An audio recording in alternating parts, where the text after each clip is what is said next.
Assalamualaikum warahmatullahi wabarakatuh. Perkenalkan, nama saya Muhammad Brajiti Mas Sanggeni, nomor absen 18 dari kelas 12 MIA 3.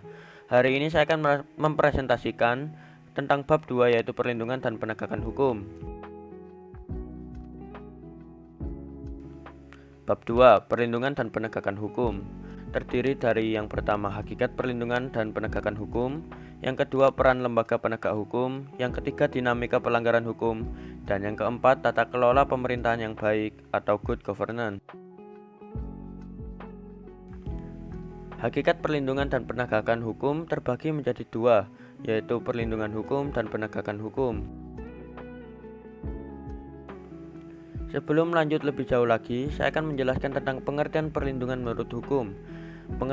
Pengertian perlindungan dalam ilmu hukum adalah suatu bentuk pelayanan yang wajib dilaksanakan oleh aparat penegak hukum atau aparat keamanan untuk memberikan rasa aman, baik fisik maupun mental, kepada korban dan sanksi dari ancaman, gangguan, teror, dan kekerasan dari pihak manapun yang diberikan pada tahap penyelidikan, penuntutan, dan atas pemeriksaan di sidang pengadilan. Aturan hukum tidak hanya untuk kepentingan jangka pendek saja, akan tetapi harus berdasarkan kepentingan jangka panjang.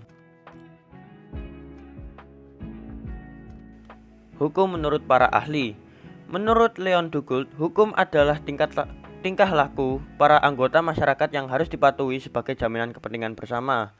Menurut Ernest Utrecht, hukum adalah himpunan peraturan yang mengatur kehidupan. Peraturan tersebut dapat berupa perintah atau larangan yang mengatur tata tertib dalam suatu masyarakat dan harus ditaati oleh seluruh anggota masyarakat. Menurut Dr. Anders C.S.T. Kansil, menyatakan bahwa hukum bisa menciptakan ketertiban dalam pergaulan manusia. Hal ini dimaksudkan untuk memelihara keamanan dan ketertiban dalam masyarakat.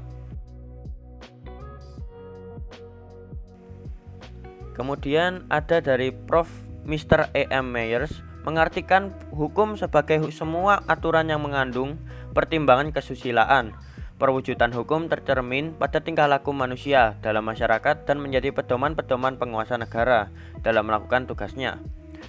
Menurut R. Suroso berpendapat, pengertian hukum adalah himpunan peraturan yang dibuat oleh pihak berwenang dengan tujuan mengatur tata kehidupan masyarakat. Karakteristik dari hukum adalah memerintah, melarang, serta memaksa dengan menjatuhkan sanksi hukum yang mengikat bagi siapapun yang melanggar.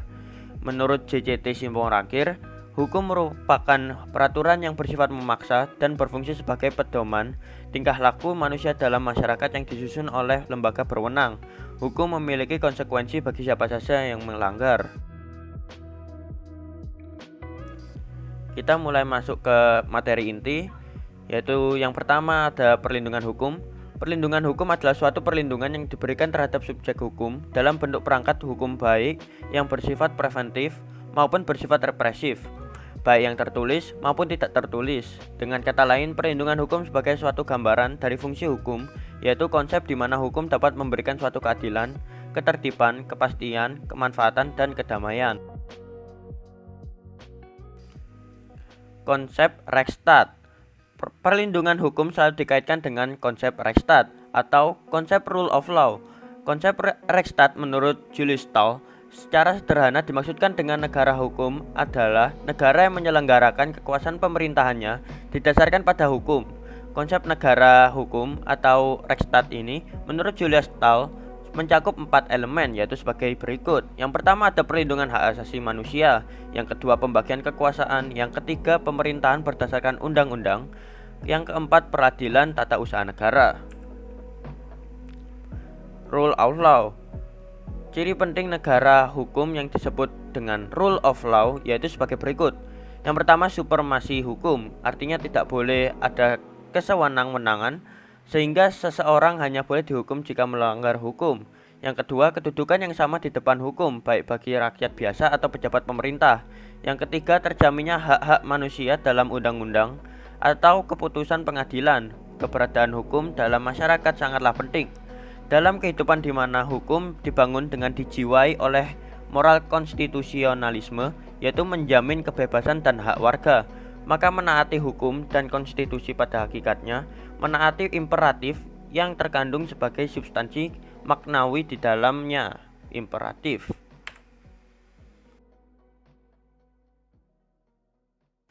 Prinsip perlindungan hukum ada dua prinsip, yaitu yang pertama ada perlindungan hukum yang preventif, yaitu perlindungan hukum kepada rakyat yang diberikan kesempatan untuk mengajukan keberatan atau pendapatnya sebelum suatu keputusan pemerintah menjadi bentuk definitif. Yang kedua ada perlindungan hukum yang represif, yaitu perlindungan hukum yang represif. Maksudnya bertujuan untuk menyelesaikan sengketa. Kita mulai masuk ke yang kedua, yaitu penegakan hukum. Penegakan hukum adalah proses norma-norma hukum secara nyata sebagai pedoman perilaku atau hubungan-hubungan hukum dalam kehidupan bermasyarakat, berbangsa, dan bernegara. Stabilitas politik dan keamanan hanya dapat tegak bila aturan hukum berjalan dengan semestinya. Keraguan-raguan dan lemahnya penegakan hukum akan membuat negara jatuh pada kondisi ketidakpastian dan instabilitas. Oleh karena itu, tekad untuk mempelopori tegaknya supremasi hukum di Indonesia seperti berikut. Yang pertama, pemerintah dan semua anggota masyarakat terikat oleh hukum. Yang kedua, setiap orang diperlakukan sama di hadapan hukum. Yang ketiga, kemuliaan manusia diakui oleh dilindungi oleh hukum. Yang keempat, keadilan terjangkau oleh semua warga tanpa kecuali.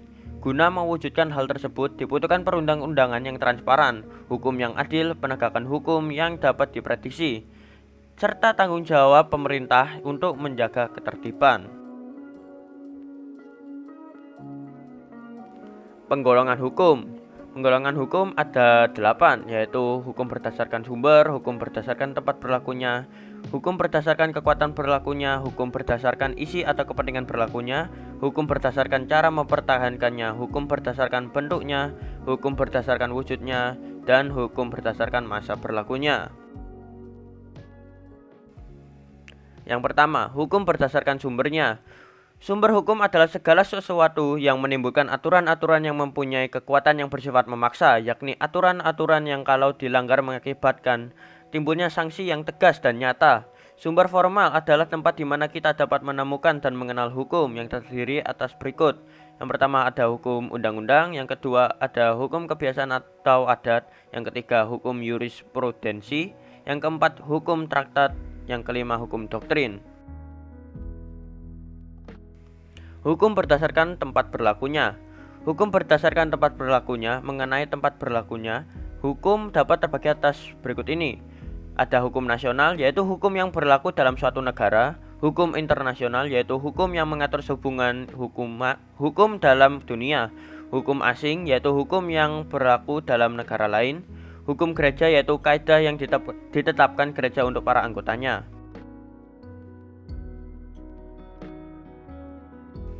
Hukum berdasarkan kekuatan berlakunya. Biasanya golongan hukum berdasarkan sifatnya selalu diikuti dengan kekuatan berlaku atau ketentuan sanksinya. Hal-hal yang termasuk ke dalam kriteria ini adalah sebagai berikut. Yang pertama, kaidah hukum yang memaksa, yaitu kaidah hukum yang dalam keadaan apapun harus ditaati dan bersifat mutlak daya ikatnya. Hal ini berarti bahwa kaidah hukum yang memaksa ini berisi ketentuan hukum yang dalam situasi apapun tidak dapat dikesampingkan melalui perjanjian para pihak.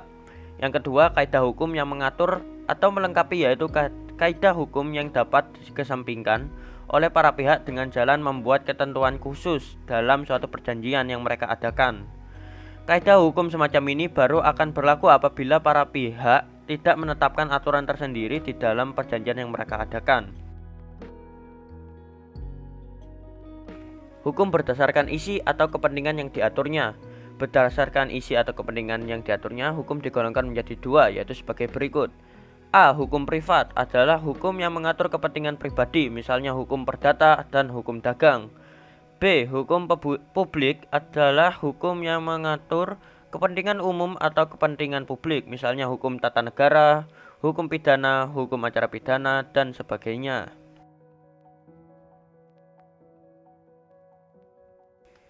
Perbedaan hukum privat dan hukum publik. Hukum privat mengutamakan kepentingan individu, sedangkan hukum publik mengutamakan pengaturan kepentingan umum. Hukum privat mengatur hak ikhwal yang bersifat khusus, kalau hukum publik mengatur hal ikhwal yang bersifat umum.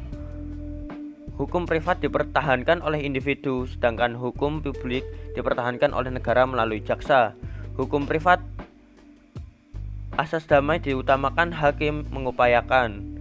Hukum publik tidak mengenal asas perdamaian. Hukum privat, setiap saat gugatan penggugat dapat ditarik kembali penggugatan, sedangkan hukum publik tidak dapat dicabut kembali kecuali dalam perkara aduan.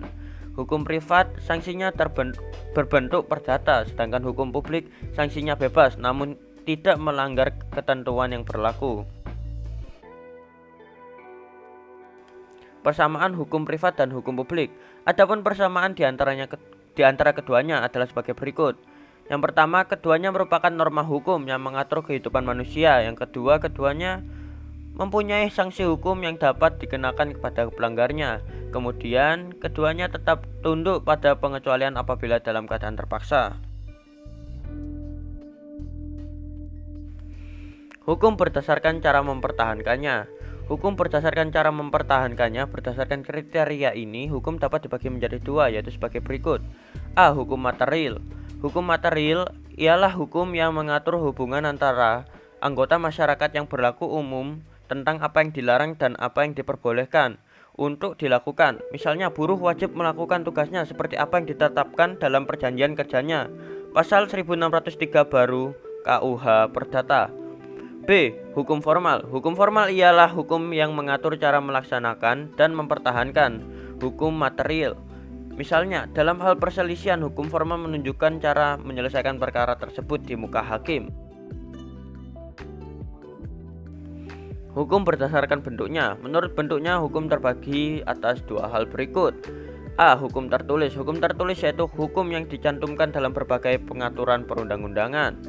B. Hukum tidak tertulis. Hukum tidak tertulis yaitu hukum yang masih hidup dalam keyakinan dan kenyataan di dalam masyarakat, dianut dan ditaati oleh masyarakat yang bersangkutan, misalnya hukum kebiasaan dan hukum adat. Hukum berdasarkan wujudnya. Berdasarkan kriteria ini, hukum dapat terbagi ke dalam dua bagian berikut ini. Yang pertama ada hukum objektif, yaitu kaidah hukum dalam suatu negara yang berlaku umum dan tidak dimaksudkan untuk mengatur sikap tindak orang tertentu saja.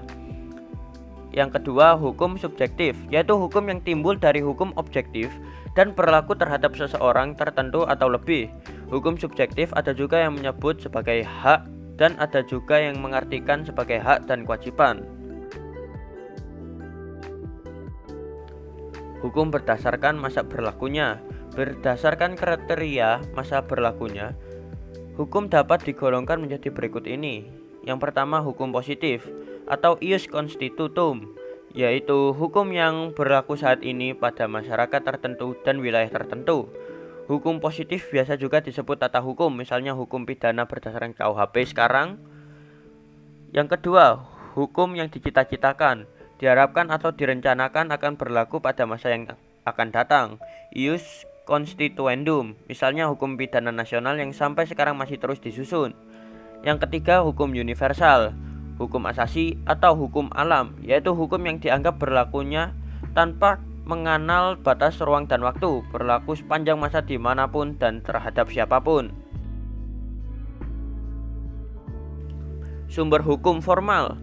Yang pertama ada undang-undang atau statute, yang kedua kebiasaan atau custom, yang ketiga keputusan hakim atau jurisprudentie, yang keempat ada traktat atau treaty, yang kelima ada hukum doktrin, yang keenam ada PP peraturan pemerintah, yang ketujuh kepres dan inpres, yang kedelapan peraturan dan keputusan menteri, yang kesembilan peraturan daerah dan keputusan kepala daerah.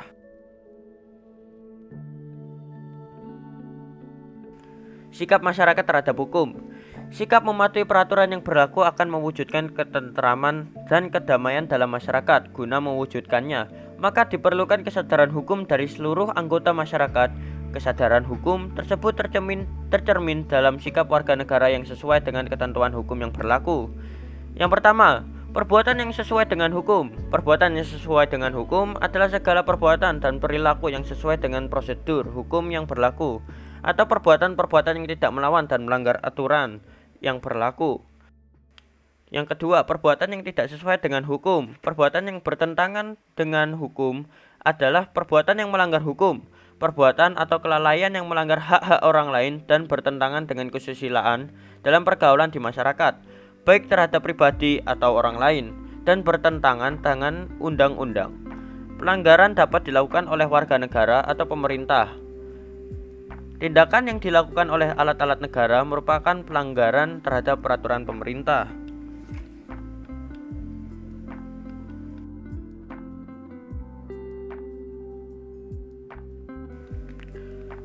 Nilai praksis perlindungan dan penegakan hukum.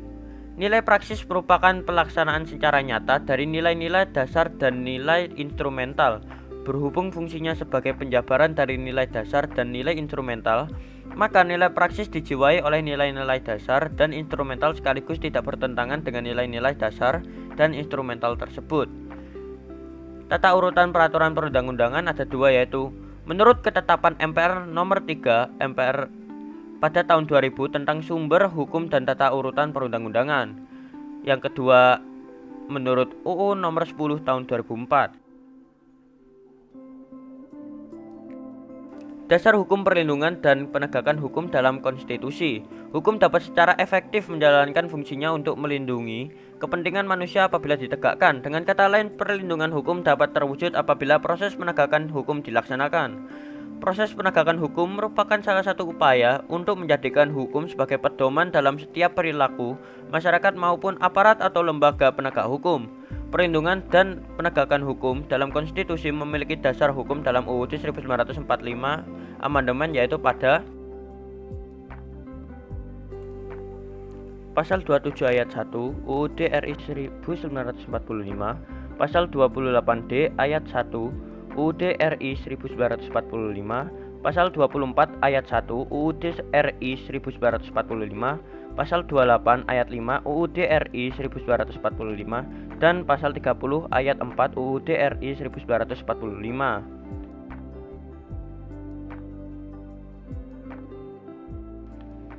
Pentingnya perlindungan dan penegakan hukum. Sebagai negara hukum, Indonesia wajib melaksanakan proses perlindungan dan penegakan hukum. Negara wajib melindungi warga negaranya dari berbagai macam ketidakadilan, ketidaknyamanan, dan penyimpangan hukum lainnya. Selain itu, negara mempunyai kekuasaan untuk memaksa seluruh warga negaranya melaksanakan semua ketentuan-ketentuan yang berlaku. Perlindungan dan penegakan hukum sangat penting dilakukan karena dapat mewujudkan hal-hal berikut. Yang pertama, tegaknya supremasi hukum. Supremasi hukum bermakna bahwa hukum mempunyai kekuasaan mutlak untuk mengatur pergaulan manusia dalam berbagai macam kehidupan.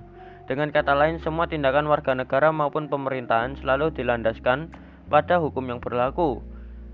Tegaknya supremasi hukum tidak akan terwujud apabila aturan-aturan yang berlaku tidak ditegakkan, baik oleh masyarakat maupun aparat penegak hukum. Yang kedua, tegaknya keadilan. Tujuan utama hukum adalah mewujudkan keadilan bagi setiap warga negara. Setiap warga negara dapat menikmati haknya dan melaksanakan kewajibannya merupakan wujud dari keadilan tersebut. Hal itu dapat terwujud apabila aturan-aturan ditegakkan. Yang ketiga, mewujudkan perdamaian dalam kehidupan di masyarakat. Kehidupan yang diwarnai suasana damai merupakan harapan setiap orang. Perdamaian akan terwujud apabila setiap orang merasa dilindungi dalam segala bidang kehidupan.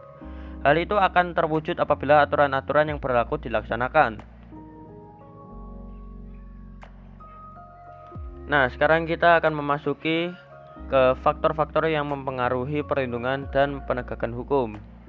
Ada 5, yaitu hukum, penegak hukum, masyarakat, kebudayaan, dan sarana fasilitas yang mendukung penegakan hukum. Faktor hukum. Hukum dalam hal ini undang-undang yang dibuat tidak boleh bertentangan dengan ideologi negara dan harus menurut ketentuan yang mengatur kewenangan pembuatan undang-undang sebagaimana diatur dalam konstitusi negara, serta undang-undang harus dibuat sesuai dengan kebutuhan dan kondisi masyarakat di mana undang-undang tersebut diberlakukan. Secara umum, peraturan hukum yang baik merupakan peraturan hukum yang memenuhi konsep keberlakuan sebagai berikut. Yang pertama, berlaku secara yuridis, artinya keberlakuannya berdasarkan efektivitas kaidah yang lebih tinggi tingkatannya dan terbentuk menurut cara yang telah ditetapkan. Yang kedua, berlaku secara sosiologis, artinya peraturan hukum tersebut diakui atau diterima masyarakat kepada siapa peraturan hukum itu diberlakukan. Yang ketiga, berlaku secara filosofis, artinya peraturan tersebut sesuai dengan cita-cita hukum sebagai nilai positif yang tertinggi. Yang keempat, berlaku secara futuristik atau menjangkau masa depan. Artinya peraturan hukum tersebut dapat berlaku lama, bukan temporer, sehingga akan diperoleh suatu kekalahan umum hukum. Faktor penegak hukum. Penegak hukum yakni pihak-pihak yang secara terlibat dalam bidang penegakan hukum, seperti kepolisian, kejaksaan, kehakiman, kepengacaraan, dan masyarakat. Penegak hukum harus menjalankan tugasnya dengan baik sesuai dengan peranannya masing-masing yang telah diatur dalam peraturan perundang-undangan. Dalam menjalankan tugas tersebut dilakukan dengan mengutamakan keadilan dan profesionalisme, sehingga menjadi panutan masyarakat serta dipercaya oleh semua pihak termasuk semua anggota masyarakat. Peranan penegak hukum sangat penting karena penegak hukum lebih banyak tertuju pada diskresi, yaitu dalam hal mengambil keputusan yang tidak terkait pada hukum saja, tetapi penilaian pribadi juga memegang peranan. Pertimbangan tersebut diberlakukan karena beberapa sebab, antara lain sebagai berikut. Yang pertama, tidak adanya perundang-undangan yang lengkap dan sempurna sehingga dapat mengatur semua perilaku manusia. Yang kedua, adanya kelambat-lambatan untuk menyesuaikan perundang-undangan dalam perkembangan dalam masyarakat sehingga menimbulkan ketidakpastian hukum. Yang ketiga, kurangnya biaya untuk menerapkan perundang-undangan. Yang keempat, adanya kasus-kasus individual yang memerlukan penanganan secara khusus. Faktor masyarakat. Masyarakat yakni masyarakat lingkungan di mana hukum tersebut berlaku atau ditetapkan. Maksudnya warga masyarakat harus mengetahui dan memahami hukum yang berlaku serta menaati hukum yang berlaku dengan penuh kesadaran akan penting dan perlunya hukum bagi kehidupan masyarakat. Penegakan hukum berasal dari masyarakat dan bertujuan untuk mencapai kedamaian di dalam masyarakat. Oleh karena itu, masyarakat dapat mempengaruhi penegakan hukum di mana peraturan hukum berlaku atau diterapkan. Bagian terpenting dari masyarakat yang menentukan penegakan hukum merupakan kesadaran hukum masyarakat. Makin tinggi tingkat kesadaran hukum masyarakat, maka akan makin memungkinkan penegakan hukum yang baik. Kesadaran hukum adalah dalam masyarakat antara lain sebagai berikut. Yang pertama, adanya pengetahuan tentang hukum. Yang kedua, adanya penghayatan fungsi hukum. Yang ketiga, adanya ketaatan terhadap hukum. Faktor sarana atau fasilitas yang mendukung penegakan hukum. Tanpa adanya sarana atau fasilitas tertentu, maka tidak mungkin penegakan hukum akan berlangsung dengan lancar. Sarana atau fasilitas tersebut mencakup tenaga manusia yang terdidik dan terampil, organisasi yang baik, peralatan yang memadai, keuangan yang cukup, dan sebagainya. Ketersediaan sarana dan fasilitas yang memadai merupakan suatu keharusan bagi keberhasilan penegakan hukum. Faktor kebudayaan. Kebudayaan yaitu sebagai hasil karya cipta dan rasa didasarkan pada karsa manusia di dalam pergaulan hidup. Dalam hal ini, kebudayaan mencakup nilai-nilai yang mendasari hukum yang berlaku. Nilai-nilai merupakan konsepsi-konsepsi abstrak mengenai apa yang dianggap baik sehingga dianut dan apa dianggap buruk, sehingga dihindari nilai-nilai yang berperan dalam hukum, yaitu sebagai berikut. Yang pertama, nilai ketertiban dan nilai ketentraman. Yang kedua, nilai jasmani atau kebendaan dan nilai rohani atau keakhlakan. Yang ketiga, nilai kelanggengan dan nilai kebaruan. Kita akan memasuki ke materi peran lembaga penegak hukum dalam menjamin keadilan dan kedamaian. Dibagi menjadi ada 4, yaitu hakim sebagai pelaksana kekuasaan kehakiman, Kepolisian Negara Republik Indonesia, Advokat Kejaksaan Republik Indonesia. Peran Kejaksaan Republik Indonesia. Kejaksaan Republik Indonesia adalah lembaga pemerintahan yang melaksanakan kekuasaan negara secara merdeka, terutama pelaksanaan tugas dan kewenangan di bidang penuntutan. Dalam melaksanakan tugas dan kewenangan di bidang penyidikan dan penuntutan perkara tindak pidana korupsi dan pelanggaran HAM berat serta kewenangan lain berdasarkan undang-undang. Keberadaan Kejaksaan Republik Indonesia diatur dalam Undang-Undang Republik Indonesia Nomor 16 Tahun 2004 tentang Kejaksaan Republik Indonesia. Berdasarkan undang-undang tersebut, kejaksaan sebagai salah satu lembaga penegak hukum dituntut untuk lebih berperan dalam menegakkan supremasi hukum, perlindungan kepentingan umum, penegakan hak asasi manusia, serta pemberantasan korupsi, kolusi, dan nepotisme atau disingkat dengan KKN.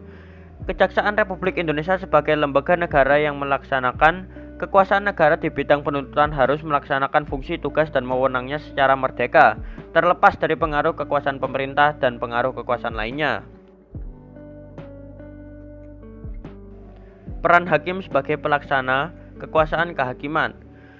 Kekuasaan kehakiman dilaksanakan oleh hakim. Hakim adalah penjabat peradilan negara yang diberi wewenang oleh undang-undang untuk mengadili serangkaian tindakan hakim guna menerima, memeriksa, dan memutuskan perkara hukum berdasarkan asas bebas, jujur, dan tidak memihak di sebuah sidang pengadilan berdasarkan ketentuan perundang-undangan. Dalam upaya menegakkan hukum dan keadilan serta kebenaran, hakim diberi kekuasaan yang merdeka untuk menyelenggarakan peradilan. Dengan kata lain, hakim tidak boleh dipengaruhi oleh kekuasaan-kekuasaan lain dalam memutuskan perkara.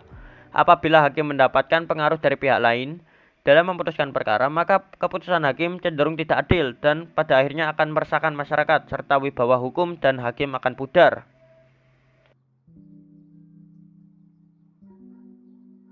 Peran advokat. Advokat berasal dari kata advocate, yakni seseorang yang berprofesi sebagai ahli hukum di pengadilan. Terjemahan lain menyatakan bahwa advocate bermakna sebagai nasihat. Advokat bisa dikatakan penasihat hukum karena pekerjaannya dalam pengadilan sebagai penasihat.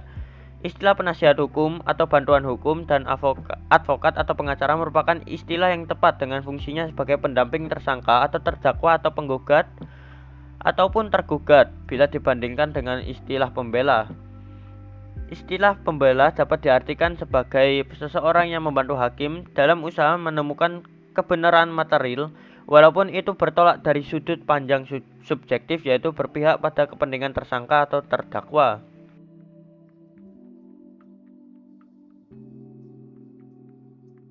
Maaf, ada kesalahan sistem. Kita lanjut. Peran Kepolisian Negara Republik Indonesia.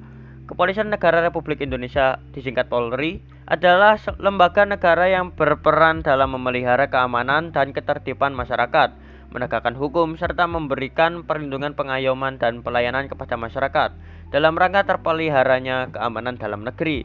Dalam bidang penegakan hukum, Polri sebagai penyidik utama yang menangani setiap kejahatan umum dalam rangka menciptakan keamanan dalam negeri. Selain itu, dalam bidang penegakan hukum, khususnya yang berkaitan dengan penanganan tindak pidana sebagaimana yang diatur dalam KUHP, Polri sebagai penyidik utama yang menangani setiap kejahatan secara umum dalam rangka menciptakan keamanan dalam negeri. Pelanggaran hukum, yaitu perilaku yang bertentangan dengan hukum, timbul karena kurangnya kesadaran hukum. Ketidakpatuhan terhadap hukum dapat timbul karena dua hal, yakni pelanggaran hukum dianggap biasa dan hukum yang berlaku sudah tidak sesuai dengan kehidupan. Setiap manusia mempunyai kebutuhan yang berbeda satu dengan yang lainnya. Guna memenuhi kebutuhan hidupnya tersebut, manusia akan melakukan segala cara, sehingga sering terjadi hal yang melanggar hukum. Berikut beberapa alasan manusia melanggar hukum. Yang pertama, ada melanggar hukum karena tidak mengerti mengenai hukum. Yang kedua, melanggar hukum karena kurangnya rasa ingin tahu masyarakat. Yang ketiga, melanggar hukum karena merasa punya kekuasaan atau materi berlebih seperti pemerintah. Lanjut kita ke materi norma. Norma dibagi menjadi 4, yaitu norma agama, norma kesusilaan, norma kesopanan, dan norma hukum. Norma agama. Norma agama adalah petunjuk hidup bersumber dari Tuhan yang disampaikan melalui utusan-utusannya, yaitu Rasul atau Nabi, yang berisi perintah, larangan, atau anjuran-anjuran. Norma agama menuntut ketaatan mutlak penganut suatu agama. Norma ini mengharuskan penganut suatu agama untuk menaati semua yang diperintahkan dan dilarang agama. Sifatnya mutlak dan tidak dapat ditawar-tawar atau diubah. Norma agama bagi sebagian manusia yang meyakininya dianggap sebagai norma paling tinggi nilainya. Selain mengatur hubungan antar manusia, norma agama juga mengatur hubungan antara manusia dan Tuhan yang Maha Esa, serta hubungan manusia dengan makhluk ciptaan Tuhan lainnya. Oleh sebab itu, norma ini dapat dijadikan sebagai dasar berpikir, berbuat, dan berperilaku untuk menciptakan kehidupan yang selaras dan serasi. Lanjut, norma kesusilaan. Norma kesusilaan adalah pedoman pergaulan hidup yang bersumber dari hati nurani manusia tentang baik buruknya suatu perbuatan. Norma susila menentukan mana yang baik dan mana yang buruk. Norma kesusilaan yang mendorong manusia untuk kebaikan akhlak pribadinya. Norma susila melarang manusia untuk berbuat tidak baik karena bertentangan dengan hati nurani setiap manusia. Hukuman norma kesusilaan biasanya berupa penyesalan ataupun seperti merasa bersalah. Lanjut ke norma kesopanan. Norma kesopanan adalah pedoman hidup yang timbul dari hasil pergaulan manusia di dalam masyarakat.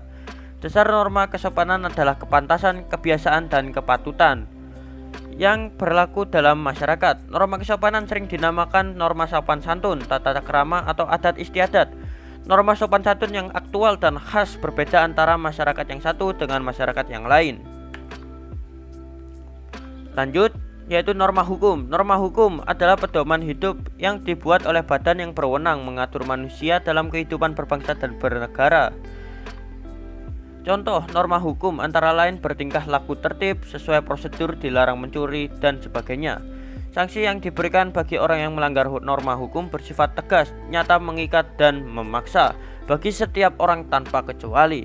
Tegas artinya adanya aturan yang telah dibuat secara material telah diatur. Ciri-ciri norma hukum sebagai berikut, yaitu adanya aturan mengenai tingkah laku dalam pergaulan hidup manusia. Yang kedua, aturan tersebut dibuat oleh badan-badan resmi negara. Yang ketiga itu, aturan itu bersifat memaksa. Yang keempat, adanya sanksi yang tegas dan memaksa. Lanjut kita ke norma hukum itu dibagi menjadi beberapa, yaitu ada norma hukum dari segi hubungan yang diatur, yaitu hukum publik dan hukum privat. Norma hukum dari segi isi aturannya, yaitu hukum material, hukum formal. Kemudian ada norma hukum dari segi ruang lingkupnya, terdiri dari hukum nasional dan hukum internasional. Kemudian norma hukum dari segi saat berlakunya, yaitu ada hukum konstitutum, hukum konstituendum, dan hukum asasi. Norma berdasarkan kekuatan mengikatnya. Yang pertama ada cara atau usage. Norma cara adalah jenis perbuatan yang bersifat perorangan. Penyimpangannya terhadap cara hukumannya tidak berat, hanya berupa celaan. Contoh dari jenis perbuatan yang bersifat perorangan ialah cara berpakaian, cara berdandan, cara makan, cara bertelepon, dan sebagainya. Yang kedua ada kebiasaan atau folkways. Norma kebiasaan adalah perbuatan yang dilakukan berulang-ulang dengan pola yang sama dan tetap karena dianggap baik. Contohnya mengetuk pintu saat bertamu atau saat memasuki ruangan orang lain, dan memberikan sesuatu dengan tangan kanan adalah kebiasaan dengan baik dan sopan. Sanksi yang diberikan jika melanggar kebiasaannya umumnya masih tergolong ringan, yaitu berupa sindiran atau ejekan. Yang ketiga ada tata kelakuan atau mores. Norma tata kelakuan adalah perilaku yang ditetapkan oleh masyarakat sebagai perilaku yang baik dan diterima sebagai norma pengatur dan pengawas anggota-anggotanya. Tata kelakuan ini berwujud paksaan dan larangan sehingga secara langsung menjadi alat anggota masyarakat menyesuaikan perbuatannya dengan ketata kelakuan tersebut. Sanksi terhadap tata kelakuan ini tergolong berat, seperti dikucilkan secara diam-diam dari pergaulan. Adat istiadat atau custom. Norma adat istiadat adalah pola-pola perilaku yang diakui sebagai hal yang baik dan dijadikan sebagai hukuman tidak tertulis dengan sanksi yang berat. Orang yang memberikan sanksi yang mengerti seluk-beluk tentang adat seperti pimpinan adat, pemangku adat, atau kepala suku. Misalnya dalam masyarakat dikenal dengan istilah tabu atau pantangan. Sesuatu yang ditabukan berarti sesuatu yang tidak boleh dilanggar. Seandainya tabu atau pantangan itu dilanggar, bencana akan menimpa seluruh warga dan pelaku akan dikenakan sanksi yang berat. Tata kelola pemerintahan yang baik. Tata kelola pemerintahan atau good governance secara umum menyangkut pengelolaan dan penyelenggaraan pemerintahan yang baik. Tata kelola pemerintahan dapat ditinjau dari segi fungsional maupun pemerintah. Dari segi fungsional, yaitu dari segi aspek governance, apakah pemerintah telah berfungsi secara efektif dan efisien dalam upaya mencapai tujuan yang telah digariskan, atau justru sebaliknya, di mana pemerintahan tidak berfungsi secara efektif dan terjadi inefisiensi, sehingga diperlukan 3 kaki, yaitu sebagai berikut. Yang pertama ada economic governance yang meliputi proses pembuatan keputusan, decision making process, yang memfasilitasi terhadap equity atau kesetaraan, poverty, kesejahteraan, dan quality of life, kualitas hidup. political governance adalah proses keputusan untuk formulasi kebijakan. Yang ketiga ada administrative governance adalah sistem implementasi proses kebijakan. Lanjut. Karakteristik tata kelola pemerintahan yang baik. Ada beberapa, yaitu partisipasi, di mana setiap warga negara mempunyai suara dalam pembuatan keputusan baik secara langsung maupun melalui intermediasi institusi legitimasi yang mewakili kepentingannya. Yang kedua ada aturan hukum, yaitu kerangka hukum harus adil dan dilaksanakan tanpa perbedaan, terutama hukum hak asasi manusia. Yang ketiga ada transparansi, yaitu transparansi yang dibangun atas dasar kebebasan arus informasi. Proses lembaga dan informasi secara langsung dapat diterima oleh mereka yang membutuhkan. Yang keempat responsif, yaitu lembaga dan proses harus mencoba untuk melayani setiap stakeholders. Yang kelima ada consensus orientation, yaitu tata kelola pemerintahan menjadi perantara kepentingan yang berbeda untuk memperoleh pilihan terbaik bagi kepentingan yang lebih luas baik dalam hal kebijakan maupun prosedur. Selanjutnya yaitu ada efektivitas dan efisiensi, yaitu proses dan lembaga menghasilkan sesuai dengan apa yang telah digariskan dengan menggunakan sumber yang tersedia sebaik mungkin. Selanjutnya ada akuntabilitas, yaitu para pembuat keputusan dalam pemerintahan, sektor swasta dan masyarakat bertanggung jawab kepada publik dan lembaga stakeholders.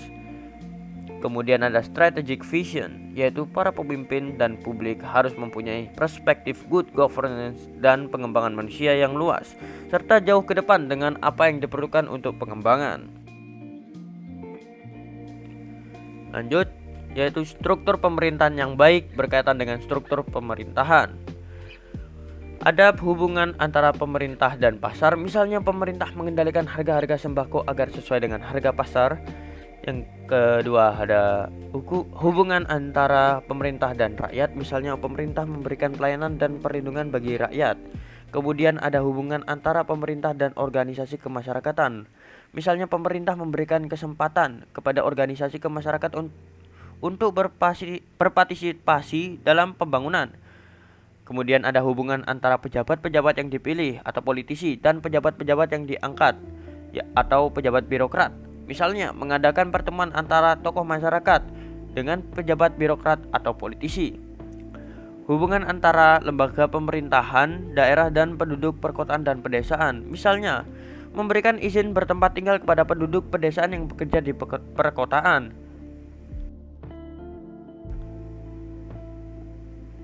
Kemudian ada hubungan antara legislatif dan eksekutif dalam membahas rancangan undang-undang atau RUU. Kemudian ada hubungan pemerintah nasional dan lembaga-lembaga internasional dalam menjalin kerjasama di segala bidang untuk kemajuan bangsa.